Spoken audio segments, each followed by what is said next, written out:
The Raiders are standing on the edge of something huge, and this time, it does not feel like empty off-season noise. This feels different. New coach, real pressure, the #1 pick in their hands, and Max Crosby back in the building after all that trade chaos. That alone would be enough to get Raider Nation fired up. But here's the twist. The biggest question in this whole rebuild is not on defense. It is under center. And when one name keeps getting louder, Fernando Mendoza, you can feel the whole story starting to bend in one direction. What makes this so dangerous for the rest of the league is that Las Vegas finally looks like a team with a plan instead of a team guessing in public. Clint Kubiak has already made it clear that, in a perfect world, a young quarterback learns before he is thrown into the fire. At the same time, the Raiders still hold the top pick, and right now, Aiden O'Connell is the only quarterback on the roster. So now the pressure gets real. Do they hand the future to Fernando Mendoza right away?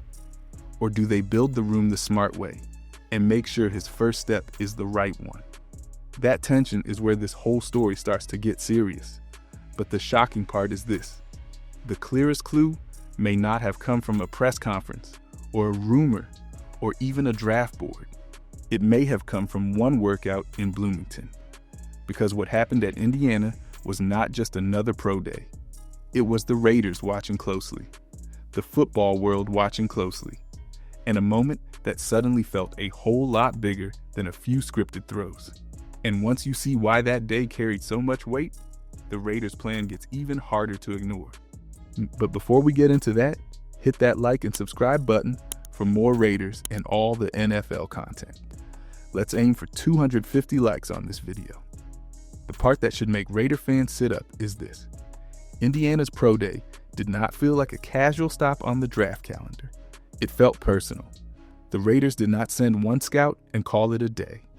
They had 10 people there, including the top decision makers, and reports said they were set to have dinner with Fernando Mendoza afterward. That changes everything, because when a team with the first pick moves like that, they are not just watching a quarterback throw. They are studying the man they may hand the whole franchise to. What nobody is talking about enough is how much pressure that creates before the ball even leaves his hand. This was not Fernando Mendoza trying to impress a random room. This was Fernando Mendoza walking into a building where all 32 teams were watching, while the one team everyone cares about most was watching the hardest. That is why this day carried more weight than the usual pro day buzz.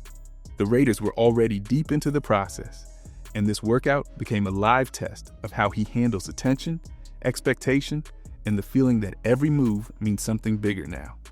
And here's where it gets even more interesting. A normal pro day can feel fake fast, big throws, easy applause, and everybody goes home happy. This one had a different kind of pressure, because the Raiders were not only judging talent, they were judging fit, pace, control, and whether Fernando Mendoza could own a day that had turned into a spotlight event.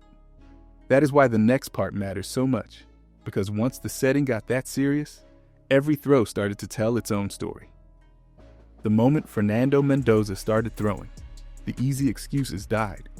People wanted to act like this was going to be a soft workout built on safe passes and clean camera angles. But the ball came out sharp, on time, and under control.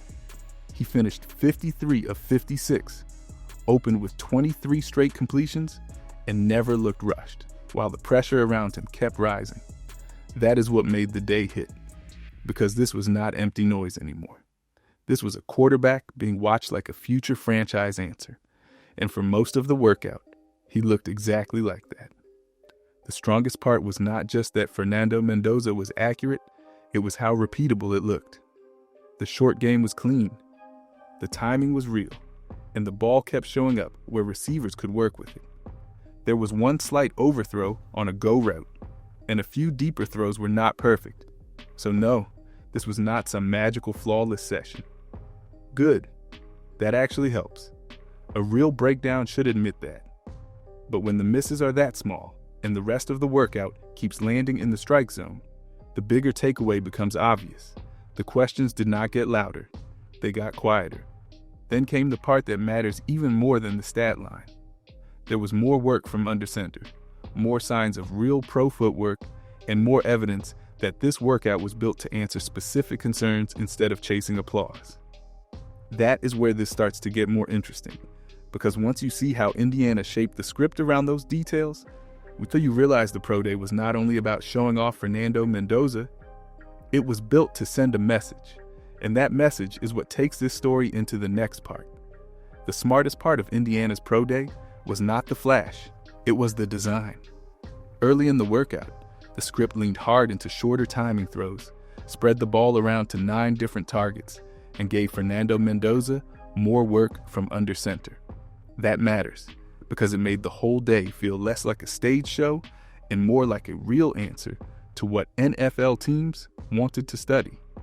The ball still had to come out clean, but the bigger message was that Indiana was showing he could handle structure, rhythm, and a setup that looked a lot closer to pro football. That is why this workout carried more value than a bunch of pretty deep balls. Clint Kubiak's offense is built on play action, outside zone, under center snaps, and movement that forces the quarterback to stay sharp with timing and control. So when Indiana shaped the workout that way, it felt like they were speaking directly to what the Raiders run, not just trying to win a few cheers in the moment. What nobody can ignore now is that this day was built to show whether Fernando Mendoza can step into a real system and keep the whole thing on schedule. And here's where the story gets even better. The script was not selfish. It was not built like one long commercial for the quarterback. It was built to move smoothly from target to target, route to route, and player to player, which tells you Indiana wanted the whole group to be seen. That changes the feel of the day again, because now the story is not only about how Fernando Mendoza threw it, it is about what the people around him revealed. And that is where the next layer of this starts to hit. What hit hardest was not a spiral. It was the response around Fernando Mendoza. Omar Cooper Jr., Elijah Sarrett, Roman Hemby, Kalen Black, and Riley Nowakowski did not show up like extras in somebody else's spotlight. They moved like players who trusted the quarterback leading the day. And that changes how you read the whole workout. A lot of quarterbacks can throw on air. Not every quarterback gets a room to lean in with that kind of energy. That is the kind of detail scouts remember, because talent gets attention, but real belief from teammates tells a deeper story. And this is where the Raiders' angle gets even stronger. During the combine process, Las Vegas reportedly even asked D'Angelo Pons if he would want to keep playing with Fernando Mendoza at the next level. Think about that for a second. That means the Raiders were not only judging the quarterback, they were listening to the people who lived with him inside that locker room. Then at Pro Day, D'Angelo Pons helped himself too, showing why he is one of Indiana's best draft bets, while the rest of that group made sure this was not only one man's event. Suddenly the story gets wider, because now you are looking at a quarterback whose presence seems to lift the value of the players around him. That may be the biggest clue of all. Franchise quarterbacks do not just complete passes, they change the feel of the building. They make receivers run harder, backs stay locked in, and teammates believe the moment belongs to all of them. That is what Indiana looked like. And once you see that part, the next question gets a lot more serious. Because if Fernando Mendoza really has that pull, then the Raiders have to decide the one thing that could shape everything. Do you let that guy take over right now, or do you make him wait? Now the story turns, because this is where excitement runs into discipline. Clint Kubiak did not talk like a coach, desperate to throw a young passer onto the field, just because the spotlight is hot. He said the ideal setup is for a young quarterback to learn behind an experienced mentor. That matters, because it tells you the next step is not only about who can make the crowd dream, it is about who is ready to carry the full weight of Sundays. That creates the biggest tension in this entire build. If Fernando Mendoza is the guy, do you speed it up because the talent looks real? Or do you protect the long game and keep the pressure from landing too early? This is not fear. This is not doubt. This is the hard part of building a franchise the right way. Coaches can love a quarterback and still believe patience gives him a better shot to win when it truly counts. And when Clint Kubiak talks about maturity adversity, and learning before playing, he is telling Raider Nation that the plan might demand more control than emotion. That is why the next stage becomes so important. Once a team decides it wants to develop the future without rushing the future, every other move starts to matter more. The veteran presence, the room around him, the support system, and how the offense is built to carry him when his moment finally comes. And that is exactly where this story goes next, because the blueprint around Fernando Mendoza may end up being just as important as Fernando Mendoza himself. If the Raiders do bring in Fernando Mendoza, the smartest move is not dropping him into chaos and hoping talent saves the day. The offense around him has to carry some of the weight. Right now, Aiden O'Connell is the only quarterback on the official roster, which means Las Vegas still has work to do if it wants a room with real balance and real protection for a young passer. That is the part fans do not always want to hear, because the draft brings emotion. But the first season is usually decided by structure, not excitement. The good news is the shape of that support system is already there.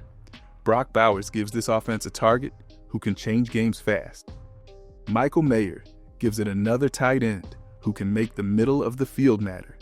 And Trey Tucker brings speed that can stretch coverage and punish hesitation. Add Ashton Jeanty in the backfield, and suddenly the picture gets a lot cleaner. That kind of setup can help a young quarterback breathe, settle in, and play on time, instead of feeling like every snap has to be a rescue mission. But here's the part that could decide everything. None of those pieces mean enough unless the Raiders choose the right path at quarterback from day one. Maybe that means Aiden O'Connell starts the year. Maybe another veteran arrives. Maybe Fernando Mendoza forces the door open faster than expected. Whatever happens, the next step cannot be rushed just because the hype is loud. And that is why the final part of this story matters most. Because once you step back from the workout and the rumors, one bigger truth starts to hit. This whole moment is about more than one good day in Bloomington.